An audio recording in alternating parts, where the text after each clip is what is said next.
திராவிட முன்னேற்ற கழகத்தின் எம்பியாக இருக்கக்கூடியவர் மருத்துவமனையில் தீவிர சிகிச்சை பிரிவில் அனுமதிக்கப்பட்டிருப்பது ஒட்டுமொத்த திமுகவிற்கும் அதிர்ச்சியை ஏற்படுத்தியிருக்கிறது.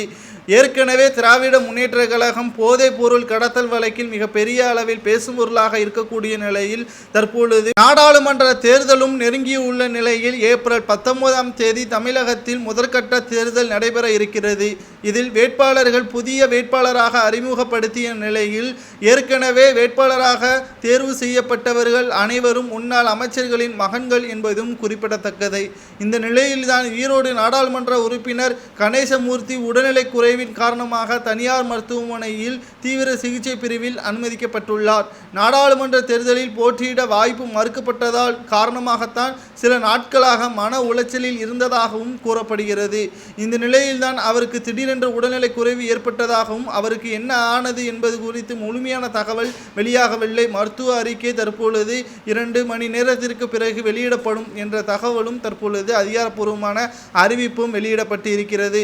கணேசமூர்த்தி அவர்கள் திமுகவின் உண்மையான விசுவாசியாக இருந்திருக்கிறார். இந்த நாடாளுமன்ற தேர்தலில் மீண்டும் ஈரோடு தொகுதியில் வேட்பாளராக என்னை நிறுத்துவார்கள் என்று அதிக அளவில் செலவு செய்தேன் என்றும் திமுகவிற்கு பல கோடி நன்கொடைகள் கொடுத்தேன் என்றும் தற்பொழுது சமீபத்தில் பேட்டி ஒன்றையும் கூறியிருந்தார்.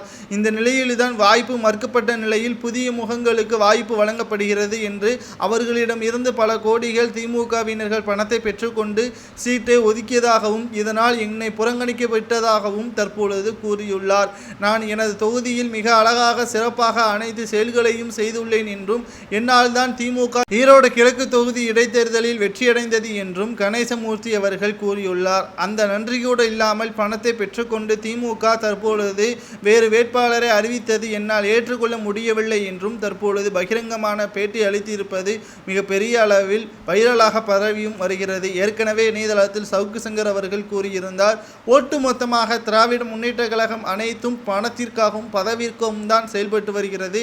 அவர்களது குடும்ப உறுப்பினர்களுக்கு மட்டும்தான் முக்கியத்துவத்தை பெற்று வருகிறது என்றும் திராவிட முன்னேற்ற கழகம் சில நாட்களாக என்னை மன உளைச்சலுக்கு ஏற்படுத்தி தற்பொழுது மருத்துவமனையிலும் அனுமதிக்கப்பட்டு விட்டதாக அவரது உறவினர்களும் கூறியுள்ளனர்.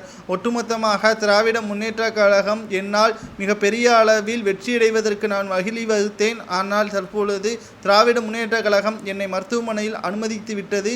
இதற்கு முழு காரணம் ஸ்டாலின் அவர்கள்தான் என்றும் அவரது மகன் உதயநிதி ஸ்டாலின் அவர்கள் இளைஞருக்கு வாய்ப்புகள் அளிப்பதாக கூறிவிட்டு மருத்துவமனையில் என்னை அனுமதித்து விட்டார் என்றும் கணேசமூர்த்தி அவர்கள் தற்பொழுது கூறியுள்ளதாக அவரது குடும்பத்தினர்கள் அதிகாரப்பூர்வமான அறிவிப்புகளை வெளியிட்டிருக்கிறார்கள். ஈரோடு தொகுதியில் மீண்டும் திமுக வெற்றியடையுமா அல்லது அதிமுக வெற்றியடையுமா என்பதை கமெண்ட் வாயிலாக மறக்காமல் கூறுங்கள்.